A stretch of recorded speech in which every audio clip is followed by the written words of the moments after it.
গরুর মাংসের এই ঝুরি কাবাবটা যদি আগে কখনো না খেয়ে থাকেন তো আজই তৈরি করে নিন। তা আমি এখানে 1 কেজি গরুর মাংস নিয়েছি, হাড় চর্বি ছাড়া, আর এভাবে ঝুরি ঝুরি করে স্লাইস করে নিয়েছি। এরপর অ্যাড করে দিচ্ছি লেবুর রস 3 টেবিল চামচ পরিমাণ মতো লবণ, আর আদা রসুন বাটা, আর লাল মরিচের গুঁড়া। আর মাংসের পিসেসগুলো কিন্তু আমি আগে থেকেই ধুয়ে নিয়েছিলাম। আর এইবার মশলাগুলো খুব সুন্দরভাবে মাখিয়ে আমি ম্যারিনেট করে রেখে দিচ্ছি হোল নাইটের জন্য। আপনাদের হাতে যদি সময় না থাকে অ্যাটলিস্ট 4-5 ঘন্টা ম্যারিনেট করে রেখে দিবেন। এরপর আমি চুলায় একটি প্যান বসিয়ে সামান্য অলিভ অয়েল দিয়ে মাংসগুলো দিয়ে একটু ভেজে নিচ্ছি।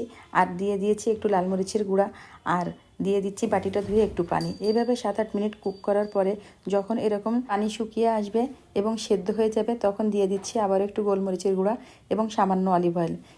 কম মশলায় তৈরি করা এই কাবাবটা খেতে কিন্তু খুবই অসাধারণ হয়।